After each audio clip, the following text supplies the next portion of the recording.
بسم الله الرحمن الرحيم إن الحمد لله نحمده ونستعينه ونستغفره ونعوذ بالله من شرور أنفسنا ومن سيئات أعمالنا من يهده الله فلا مضل له ومن يضلل فلا هادي له ونشهد أن لا إله إلا الله وحده لا شريك له ونشهد أن محمدا عبده ورسوله أما بعد السلام عليكم ورحمة الله تعالى وبركاته الله تعالى قرآن الكريم مرحمة قلادة استعيذ بالله هل يستوي الذين يعلمون والذين لا يعلمون bilgan kishilar bilan bilmagan kishilar barobar bo'ladimi deb Alloh taolo so'raydi. Mana Imom domla aytib o'tdi, Qur'oni Karimda nozil bo'lgan eng birinchi oyat ana shu musulmon kishining ilmga bo'lgan qanchalik bir e'tibori katta bo'lishi kerakligiga ishora qiladi. Iqro bismi robbikallazi xalaq. Qur'onda 6666 ta oyat nozil bo'lgan bo'lsa, ana shu 23 yil mobaynida 114 ta surada shu qancha minglagan kalimalar kelgan bo'lsa, mana shu kalimalarning ichida eng birinchi Alloh tomonidan Muhammad alayhisolamga yuborilgan kalima bu o'qing degan kalima bo'ldi. Hali namoz yo'q, hali roza yo'q, hali hech narsa yo'q islom hukmlaridan. Birinchi bo'lib nozil bo'lgan kalima bu o'qing degan kalima bo'ldi. Ilm mana shunday bir fazilati ulug' bo'lgan amallardanki, ilm bilan inson qullikdan podshohlik darajasiga ko'tariladi. Mana Abu Hazmda aytib o'tdi, mana Atoy ibn Abi Rabohda aytib o'tdi.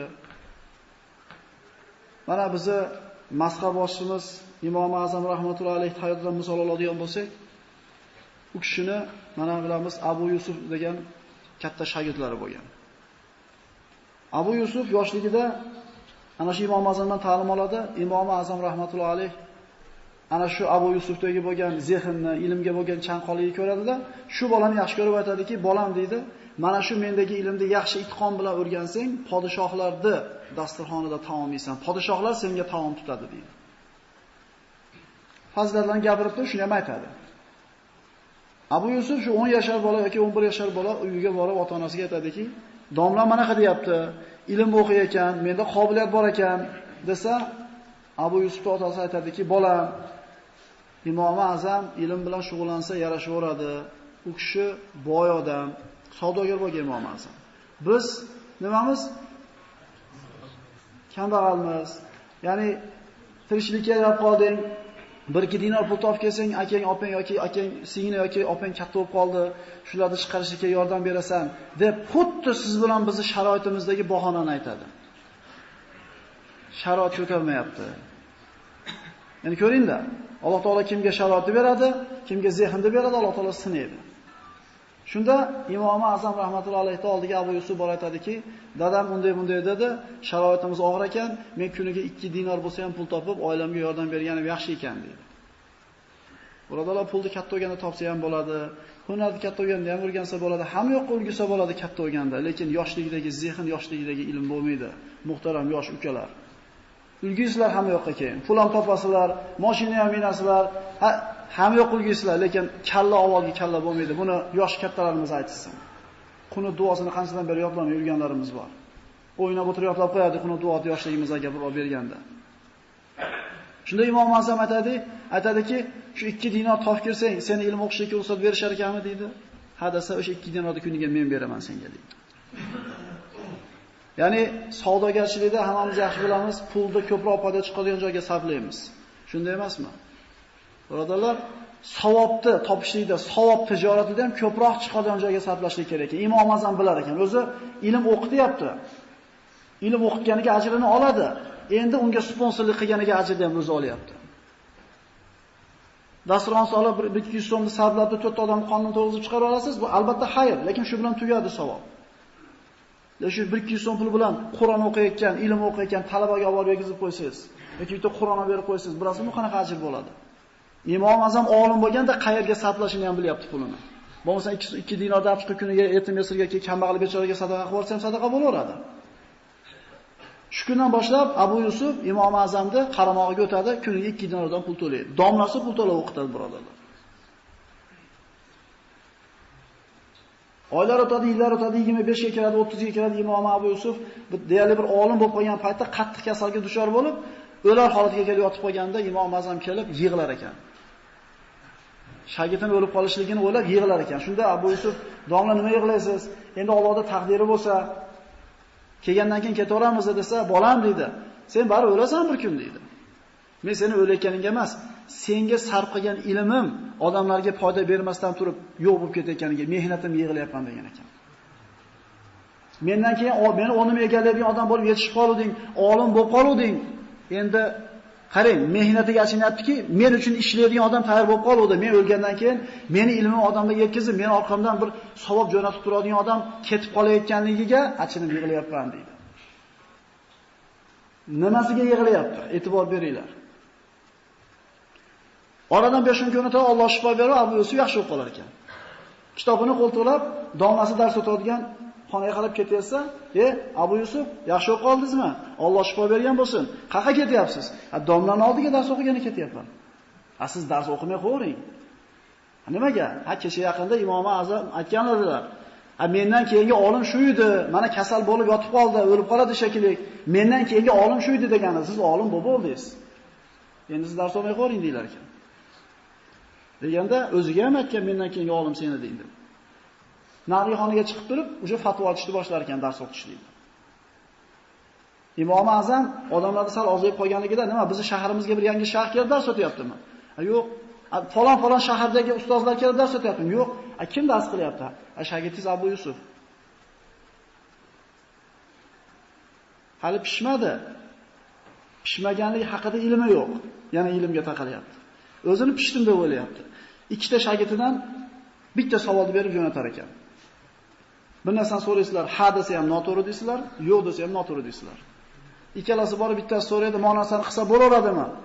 Ha deb javob bersa noto'g'ri aytdingiz deydi. U paytda oddiy odamlar ham oddiy bo'lmaganda, ular ilm eshitgan. Birodalar, ular ilm eshitgan. O'qib yodlamagan bo'lsa ham eshitgan. Noto'g'ri aytdingiz deydi. Hayron bo'ladi. Ertasi kuni bunisi keladida, ma'noni qilsa bo'laveradimi desa, kecha olmaga ha dedim, noto'g'ri dedi, bunga yo'q deb ko'raychi deb turib, yo'q deydi. Bilmaydi uni javobini. Yo'q desa noto'g'ri aytdingiz deydi. Shunda tushunadi qayerdan kelyapti savol. Domlasining oldiga kelib, Abu Imom Azam dars o'tayotgan joyda, "Ey shayx" deydi, tika turib. "Bitta savol bor" deydi. Desa Imom Azam qaramasdan gapiraveradi bu yoqqa qarab. Ikkinchi marta so'raydi. Yana parvo qilib. Shunda tushunadi Imom Abu Yusuf. Cho'kka tushib, "Ey ustoz, bitta savol bor" deydi. "Qaysi savol?" desa, "O'zingiz bilasiz" deydi. Javobini beradi. Shu kundan boshlab Imom Azam vafot etgunga qadar shogird bo'lgan ekan. Imom Azam o'tgandan keyin qozi bo'lgan. Xalifaning huzurida o'tirganda nohata bir qimmatbaho faqat xalifa yeydigan ovqatni olib kelgan paytda imomga uzatinglar deb ilinar ekan. Hali qimmat ovqatni olib turib, oldiga qo'yib rosa kular ekan. "Ey imom, masxara qilyapsizmi meni? Men faqat o'zim yeydigan qimmat ovqat sizga bersam, masxara qilyapsizmi?" desa, "Yo'q, ustozimni gapini amalda ko'rganligimdan xursand bo'lib kulyapman" deydi. Ustozni nima deganida? Ilmni yaxshi o'rgansang, podshohlar qo'lida senga taom tutadi deganida. Bitta kambag'alning bolasi edi. Shu darajaga nima olib chiqdi uni? Ilm olib chiqdi. O'qib nima olarding? Ko'ryapmiz, ana diplomlilar, bittasi faollik qilib, bittasi tahsil qilyapti. 80-yilda bu yoqda shu gap paydo bo'lib qolgan bizda. Shunday emasmi? Hozirgi kunda mana buni yasash u yoqda tursin, birodarlar. Ichidagi funksiyasini ishlatishlikka aqlimiz yetmaydi to'liq. Ilmimiz zo'rligidan. Musulmonlar qolib ketdik, ilmga beparvo bo'lib ketdik. Faqat diniy ilmda tushunmaylik, dunyoviy ilm ham bunga kiraveradi, birodarlar. O'tlib bo'l ilm valo bissin deb Rasululloh ilmni Xitoydan bo'lsa ham o'rganadi deganda Xitoydan e'tiqod, diniy bilimni o'rganilmaydi. Dunyoviy ilm o'rganiladi. Ilmga beparvo bo'lib ketganmiz, birodarlar. Mana shu ilm fazilat haqida bu kirish qismi edi. Mana ilm fazilat haqida ba'zi bir narsalarni o'rtoqlashgan bo'lamiz. Sizlarni qovoqlaringlar og'irlashib qolgunga qadar inshaalloh. Rasululloh sollallohu alayhi vasallam kunlarda birida sahobalar bilan o'tirib suhbat qilib o'tirganda 3 ta odam kirib keldi. Kirib keldida halqa bo'lib o'tirishganda doira bo'lib, birinchisi qaradi, jinda bir ochiq javob berdi. Qisilib yurib kelib o'tirdi. Ikkinchisi odamlarni bezovta qilmaydi, orqasiga o'tirdi. Uchinchisi bunday qarada shaqasiga chiqib ketdi. Ilm majlisiga 3 xil munosabat.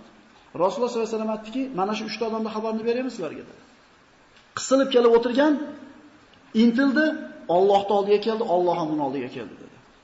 Ikkinchisi odamlarga ozor berishdan hayo qildi, Alloh undan ham hayo qildi dedi. Uchinchisi ilm majlisidan yuz o'girdi, Alloh ham undan yuz o'girdi dedi. Olyapmiz kanalda. Qiqqatin masala bo'lyapti ekan. Insof qilinglar, boshqa kanalga olamiz. Yana to'latyapman. Kamdan kam Alloh rahmat qilganlarimiz to'ta eshitaylik ozgina, ilmdan foydalanaylik deymiz. Biz qadr yetmaymiz-da. Undan ko'ra bitta konsert yoki bitta siz uchun ko'rganimiz yaxshi birodarlar. Yana to'g'rimi? 100 o'girgandan Alloh 100 o'girdi deyapti. Jinni kallani ishlataylik mana shu joyiga. Mana sahih hadislarda keladi. Bu juda ko'p qaytarilgan hadis, lekin 10 ni kelganligi uchun buni bir marta qaytarishga to'g'ri keladi. Alloh taoloning yer yuzida kezuvchi farishtalar bo'ladi dedi Rasululloh sollallohu alayhi vasallam. Ya'ni biz deb aytganda bir revizor farishtalar bo'lar ekan. Bandalarning nima ish qilayotganligini kitobga tushirib, Allohning surgab chiqib topshiradigan farishtalar kezib yurganda, bir to'p odamlar Allohning uyida zikr qilayotganligini guvohi bo'lar ekan. Biz birodarlar inshaalloh. Yoki bir uylarda dars majlisiga kelar ekan. Qayerda qimor o'ynashyapti, qayerda lato o'ynashyapti, qayerda uxlashyapti, qayerda kompyuter o'ynashyapti, ilm majlisi bo'layotgan joyga kelar ekanda, halumma ila bug'yatikum, bu yoqqa kelinglar deb qo'shqa farishtalarni ham chaqirishar ekan. To'planar ekan farishtalar. U yerdagilar qilayotgan ishlarini yozib Allohning huzuriga chiqqanda, Alloh subhanahu va taolo bandalarini nima ish qilayotgan holda tashab chiqdi. Alloh biladi nima qilayotganimizni. Shunda farishtalar aytar ekanki, senga hamd aytayotganligini, senga tasbih aytib, seni zikr qilayotganligini tashni ko'rib chiqdik. Alloh taolo so'rar ekan, bandalarim nimani talab qilishyapti o'sha o'tirishligida? Alloh biladi nimani talab qilayotganimizni. Pul talab qilyapmizmi? Jannatmi? Jannatni talab qilyapti. Alloh taolo so'rar ekan, nima ular jannatni ko'rganmi? Ko'rgan emas. Agar ko'rganda qanaqa bo'lardi? Unga bo'lgan shavqi yana ham oshar edi. Nimadan panoh so'rayapti ular? Nimadan qo'rqishyapti? Alloh biladi nimadan qo'rqayotganimizni. Kambag'al bo'lib qolishdan qo'rqmayapmiz-a? Yo shundaymi? Jahannamdan qo'rqyapmiz. Nima der ekan Alloh taolo? Jahannamni ular ko'rganmi? Yo'q, ko'rmagan. Agar ko'rganda qanaqa bo'lar edi? Jahannamdan qo'rqishini qattiq bo'lardi. Alloh taolo mana shu farishtalarni guvoh qilib aytar ekan, mana shu majlis ulug'ligidan guvoh bo'linglar. Birortasini gunoh qoldirmasdan enidan tug'ilganda gunohlarni kechirdim hammasini der ekan. Agar niyatimiz Allohda zikri, ilm o'rganish niyatida kelgan bo'lsak, har dars eshitganimizda, har ilm o'rganib chiqib ketayotganimizda gunohlardan tozalanib chiqib ketamiz, shuni his qilaylik. Shunda farishtalar ekan, Parvardigor, to'xta, bitta bandang bor o'shada. O'zi ilm majlisiga kelgan emas, bir hojat uchun kelgan edi. Kirib o'tirib qoldi majlisda. Bir narsa so'rab keldi, uyimizga mehmonlar bor, bir pera choy ichib ketasiz, uyga olib keldi, dars bo'lyapti uyida. U nima deb keldi? Ilm deb keldimi? Yo'q, hojatim deb keldi. U niyati ilm emas, lekin o'ralashib kirib qoldi hali yerga. Uni ham gunohini kechiraverasizmi? Bu ilmda, bu majlisning ulug'ligidan bu ham bebaraka qolmaydi. Adashib kirib qolgan bo'lsam gunohini kechiraman deb. Biz mana shu ilm majlisini quvalashimiz kerak. Keling, dars bo'lyapti. Bolalar biz keladi desa, aka rahmat. Agar ziyofat deganda kelib o'tirar edi. Masala eshitishga toqatimiz yo'q, tan olinglar. Nazarimizni zerikkanga o'xshaymiz, nauzubillah. 100 o'girgandan 100 o'giradi Alloh deyilyapti. Mana ulamolar aytadi, yaxshi hamsuhbat deydi. Masalul jalisi solih ka matal hamilul misk. Yaxshi hamsuhbat deydi. Xuddi mushk ambar sotadigan attorga o'xshaydi. O'tirsangiz Allohning zikrini qiladi, Allohni eslatadi, bismillah deydi, Allohdan qo'rqing dedi, boshqa narsani gapirmaydi. Bu atir sotadigan odamga o'xshaydi deydi. Atir sotadigan odamning oldiga kelsangiz, pulingiz bo'lib olmagan chog'ingiz ham shiydan maza qilasiz, shundaymi? Ahli ilm bilan o'tirgan vaqtingiz bo'lmasa, eng kamida yoniga kelganda axloqidan ko'ra maza qilasiz. Endi yomon hamsuhbat deydi, go'laxiga o'xshaydi deydi, kachigarga, trubachiga o'xshaydi deydi. Haliginga tegib kelsangiz, kiyimingizni qiladi. Agar tegmasini ehtiyot qilib olsangiz, burningizga sassiq uradi deydi. Yomon hamsuhbat bilan o'tiradigan bo'lsangiz, uni yomonligidan sizga albatta ta'sir bo'ladi. Agar o'tirmasdan o'tib ketangiz, albatta bir narsa sizga yoqmaydi. Qaraylik, kimlar bilan hamsuhbat bo'lyapmiz. Ulamolardan biri aytadi, mana Abu Ishoq, agar bir kishini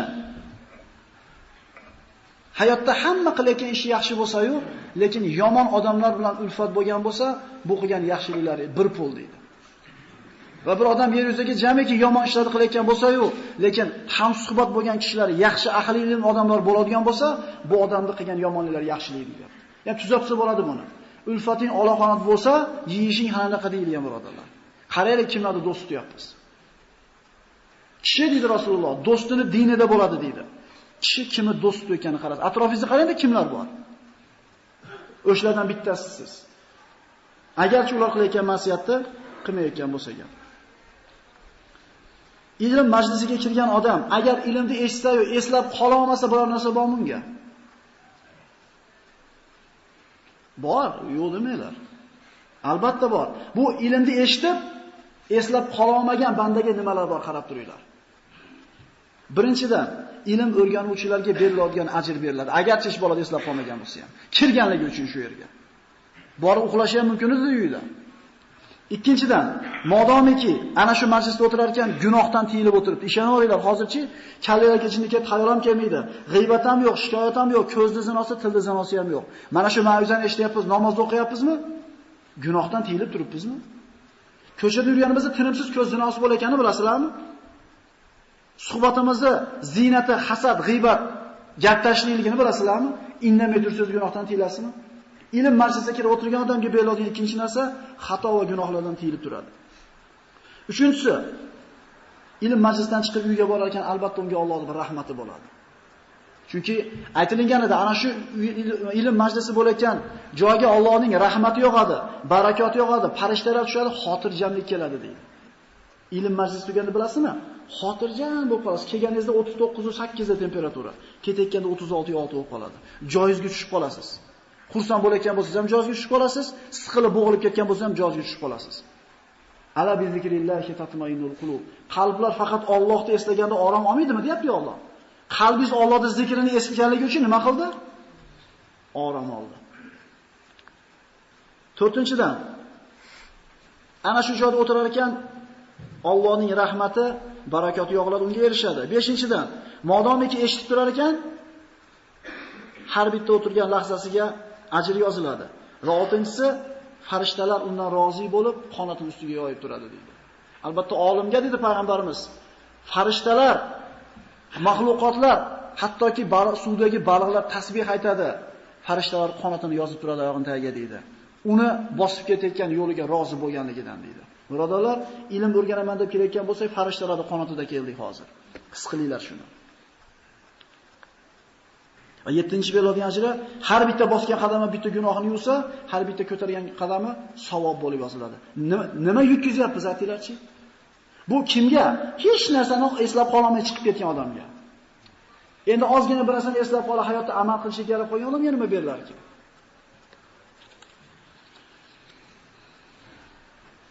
Ba'zi hukmlar aytadi, innalloha lillahi ta'ala jannah fid dunya. Man dakhala xataba ayshuhu. Dunyoda Alloh taolo tushirib qo'ygan jannatiy hayotdan bir shingil bor degan ekan. Ya'ni bir chimdim jannatiy hayot bor degan ekan. Jannatda nima bo'lmaydi? G'am bo'lmaydi. Jannatda nima bo'ladi? Xotirjamlik bo'ladi. Demak, dunyoda bir chimdim jannat hayoti bor deydi. Nima u desa ilm majlisi deydi. Xotirjamlik kelyaptimi qalbingizga? Demak, ana shu jannatdan tushirilgan bir chimdim xotirjam hayotda yashaysiz. Jannatiy hayot. Jannatda ham bo'lmaydi, birodarlar. Inshaalloh boraylik-da ko'ramiz. U yerda muammo bo'lmaydi. Hattoki posh bo'lib turinglar degan problema yo'q. Chunki sizga berilgan xur sizdan boshqa hech kimning ko'ziga ko'rinmaydi. Chunki birodaringiz shunday sizni jannatingizga bosib kirib kelishiga haqqi bor. O, palonchi kiraveraymi desa bu muammo, jannatda problema bo'lishi mumkin emas. Shuna kirib kelaveradi.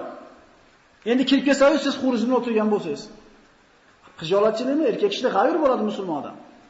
Shu problema bo'lmasin deb Alloh taolo bizni aqlimiz olmaydigan qilib yechib qo'ydi. Bu xur faqat sizga ko'rinadi. Kirib kelaverasiz men oldimga.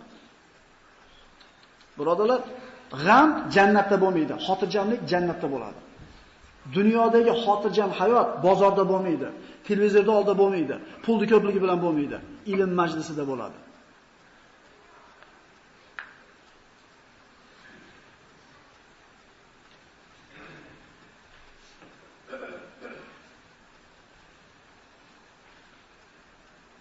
Rasululloh sollallohu alayhi vasallamning oldiga bir kishi kelib aytdiki, mana Anas ibn Voydan rivoyat qilingan, "Ya Rasululloh" dedi. "Mata qiyomus-sa? Qachon qiyomat bo'ladi?" dedi. Desa Payg'ambar sollallohu alayhi vasallam aytdilarki, "Ma'adattalaha." Nima tayyorladingiz unga so'rab qoldingiz? Tayyor qoldingizmi qiyomat surishtirib qoldingiz? Dedi aytdi kishi, bu namoz, ro'zani ham ko'paytirib yormadim-u, shu bitta narsa bor qalbimda dedi. Nima dedi? Bu Alloh va Rasulini hammadan ustun ko'raman dedi. Eng yaxshi ko'rganim Alloh va uning Rasuli dedi. Shunda payg'ambarimiz aytdiki, al-mar'u man ahabba va anta man ahabbabta. Kishi qiyomat kunida o'zi yaxshi ko'rgan kishilar bilan bo'ladi. Siz ham albatta yaxshi ko'rganingiz bilan qiyomatda birga bo'lasiz. Biz kimni yaxshi ko'ryapmiz, qaranglar. Ahli ilmni, ahli taqvoni yaxshi ko'ryapmizmi? Payg'ambarlarni, sahobalarni yaxshi ko'ryapmizmi? Qiyomatda shular bilan bo'lamiz, birodarlar. Yo aksincha, boshqalarni yaxshi ko'rgan bo'lsak, albatta o'shalardan bo'lamiz. Endi demak, yaxshi ko'rib qo'ysanglar bo'ldi ekan degan xayolga bormaylik. Agar yaxshi ko'rib qo'ysanglar birga bo'laversa, yahudiylar Musa alayhisalom bilan birga bo'lish kerak jannatda. Nasroniylar Isa alayhisalom bilan bo'lish kerak. Agar faqat yaxshi ko'rib qo'ysanglar bo'lsa, u bilan bo'lmaydi. Yaxshi ko'rgan kishilarimizni qoldirib ketgan sunnatiga amal qilsak bo'ladi. Tushunarlimi? Meni otam Qorixon deb ichib yuradigan bo'lsa bir odam, u Qorixonni bolasi emas. Shundaymi? Qoldirib ketgan yo'lga ergashsagina o'shalar bilan birga bo'lamiz. Hamma bozorda hozirgi zamonda edaqa bir baqir-chaqir savdolar zo'r bo'lib turgan paytda Abu Hurayra roziyallohu anhu shunday bordida, ahli bozor dedi. Masjidda Muhammaddan qolgan merosni bo'lishyapti, quruq qolyapsizlar dedi. Ahli bozor yugurib bordi. Borsa hech qanaqa meros bo'linmayapti. Qaytib kelishdi Abu Hurayra, siz yolg'onchi odam emas edingiz-ku, hech narsa bo'lmayapti u yerda dedi. Meros degan faqat pulni tushunamiz biz. Payg'ambar sollallohu alayhi vasallam nima degan? Biz payg'ambarlardan dinor bilan dirham qolgan emas, bizdan ilm qolgan. Kim bu ilmni olgan bo'lsa, kattanasi yetishibdi deydi. Ulamolarni payg'ambarimiz alayhisalom o'zidan keyingi o'rinbosarlar deb aytgan. Al-ulama warasatul anbiya degan. Nima bo'lyapti ekan masjidda desa, bir joyda Qur'on o'qishyapti, bir yerda zikr qilishyapti desa, Muhammaddan shu qolgan deydi. Muhammad alayhisolamning merosini bo'lishib o'tiribmiz, birodarlar. Qolgan merosga javob beriladi. Qolgan meros bizni pastga tortadi. Payg'ambarimizdan olgan merosni oladigan bo'lsak, tevaga yuqoriga tortadi bizni. 22 minut o'tdi endi. Og'irlashib qolyapsizlar, birodarlar. Samga qimilib olsanglar yaxshi bo'ladi, qon aylantirib. Ozgina qoldi. Mana quyida juda bir chiroyli narsa bor ekan. Imom Faqih aytadi, har bitta majlisda yuqtiradigan narsasi bo'lar ekan. Gripplarni ichiga kirsangiz gripp bo'lasiz. Kachigarxonaga kirsangiz chang bo'lasiz. 8 ta majlis aytilinadi hozir. 8 ta majlisda o'tirsangiz nima yuqtirib chiqib ketishingiz aytilyapti. Ya'ni albatta biz qaysidir majlisda nima qilamiz? Misol, bir inson odamlarga aralashmasdan yashamaydi-da, yolg'iz bo'lib, shundaymi? Albatta yo bozorda bir majlis bo'ladi, yo bir qarindoshlikda majlis bo'ladi, jo'rachilik va hokazolar. 8 ta majlis bor. Kim qaysi majlisda o'tirsa, nima yuqtirib chiqib ketadi.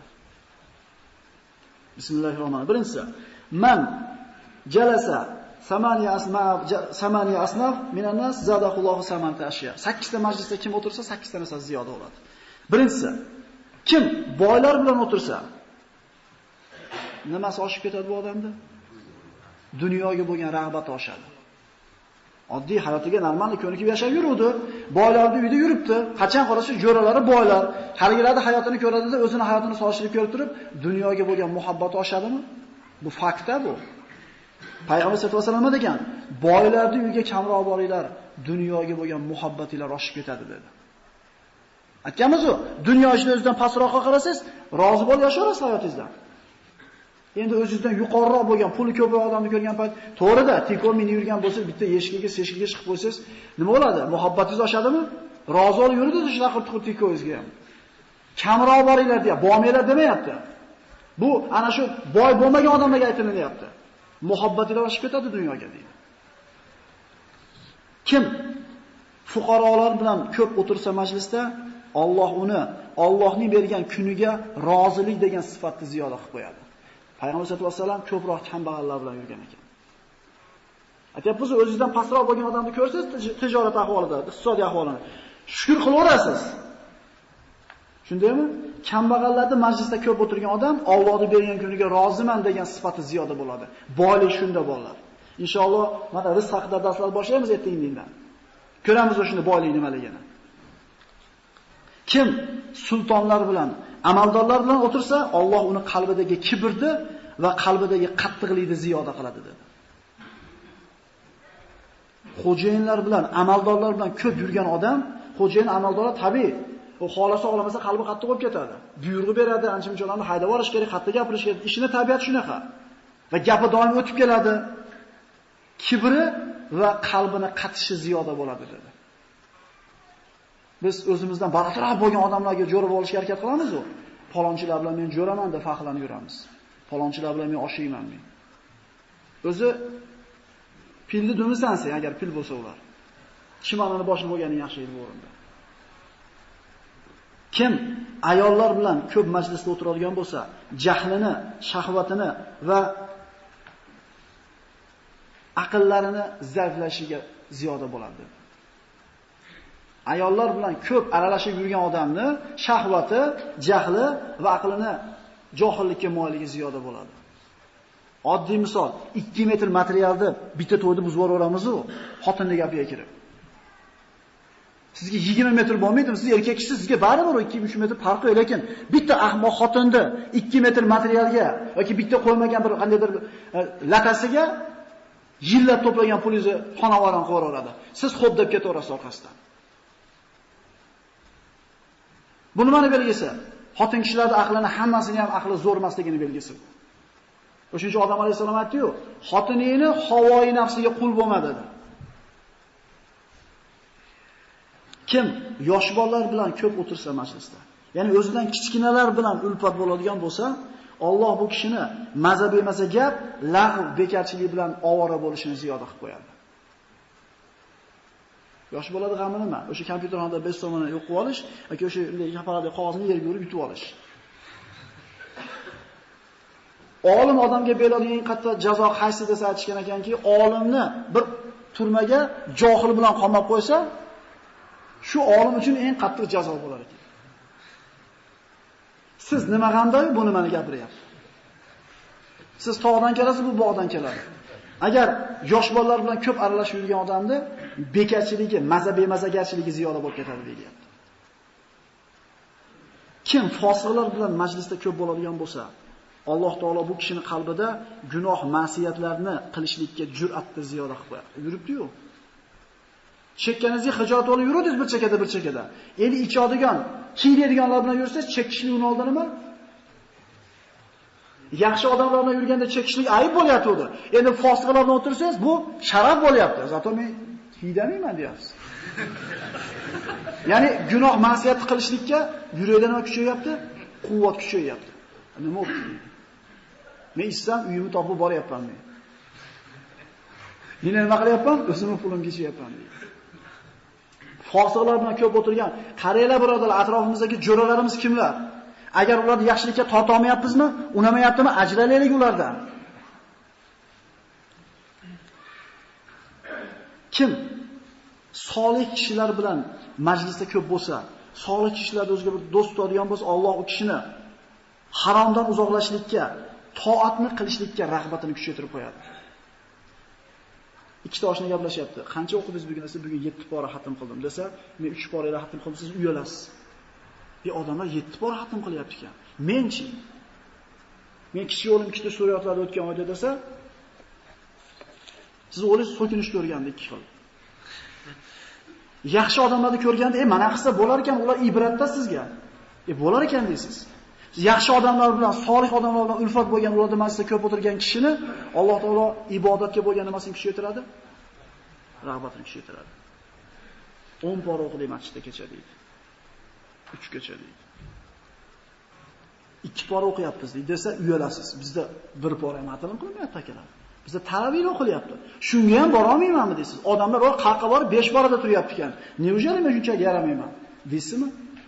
Yaxshi odamlar bilan ko'proq ulfat bo'laveraylik. Va kim va man jalasa ma'al ulama zadahullohul ilma wal wara.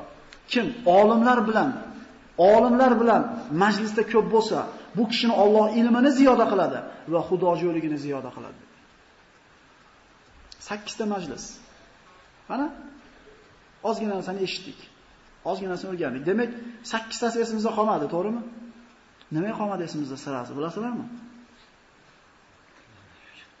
Nimaga sirasi 8 tasi eslab qoladi? Kim aytib beradi 8 tani?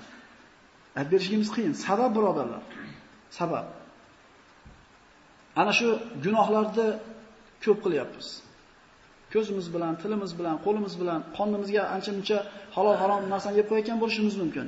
Imom Shofiy rahmatullohi alayh zehni shunaqa bo'lgan ekanki, mo kitobni betiga qo'lini bunday qo'yib turib, moni o'qigan ekan. Keyin buni to'sib turib, buni o'qigan ekan. Nimaga desa, bir marta o'qiganda yodlar ekan, bir marta. Shu ko'zim tushib qolsa menaqqa, men to'sib olmasam. Biroq qator maqarlashib qolmasa, shunaqa bir fenomenalli bo'lgan ekan pamit.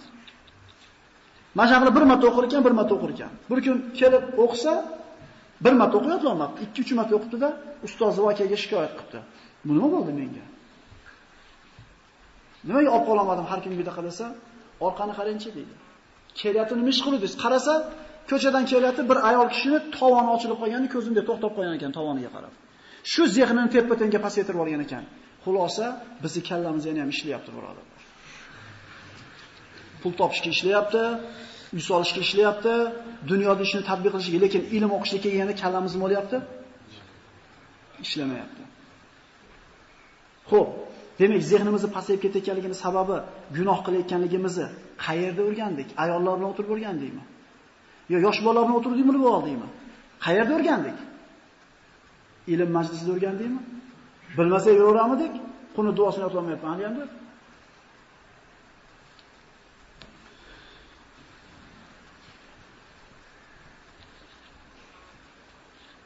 Yarim soat bo'ldi mana. Mana shunday bir chiroyli so'zlar bor ekan. Olimning yuziga qarab o'tirishlik ibodat, Ka'batullohga qarab o'tirishlik ibodat, Qur'onga qarab o'tirishlik ibodat. O'qiy olmasa ham. Mana hadislarda keltirilibdi. Kim olimni ziyorat qilsa-da Rasululloh xuddi meni ziyorat qilganday bo'ladi. Kim olim bilan qo'l berib ko'rishsa, xuddi men bilan qo'l berib ko'rishganday bo'ladi. Kim olim bilan o'tirsa, men bilan o'tirganday bo'ladi. Kim men bilan dunyoda o'tirgan bo'lsa, albatta Alloh taolo qiyomat kunida bu kishini men bilan albatta o'tkazadi deydi. Al ulama warasatul anbiya. Ulamolarni payg'ambarlarning merosxo'rlari degan. Ulardan ilmdan foydalanadi birodarlar. Insonda dunyoda to'playotgan narsasi juda ko'p. Lekin shu to'playotgan narsalar ichidagi eng afzali ilm. Chunki biz dunyoda to'playotgan hamma narsamizni qo'yib ketamiz yer betiga. Bolalarimizga birodarlar, pul topib uy solib bermasdan ilm o'qitaylik. U pulni topishga ulguydi, lekin yoshligida vaqtni yo'qotadi. Shunday emasmi? Farzandlarining kelajagini o'ylagan ota degan ekan payg'ambar sollallohu alayhi vasallam, taqvo qilib yashasin, shuni o'zi yetadi degan ekan. Taqvo qilib pul topsin, taqvo qilib yegasin, taqvo qilib ilm o'rgatsin, inshaalloh bolasi xor qolmaydi, ko'chada qolmaydi birodarlar. Ilm mana shunday bir ulug' narsa. 8 ta majlisda aytdik birodarlar, qaysi majlisda ko'proq yurishni mana o'zimiz tanlaylik. Alloh subhanahu va taolo eshitgan amallarimiz va mav'izalarimizga amal qilishni nasib qilgan bo'lsin. Zero Alloh tavfiq bermasa birodarlar, ko'zimizni ochib olmaymiz, biz ixtiyorimizda emas. Assalomu alaykum va rahmatullohi va barakatuh.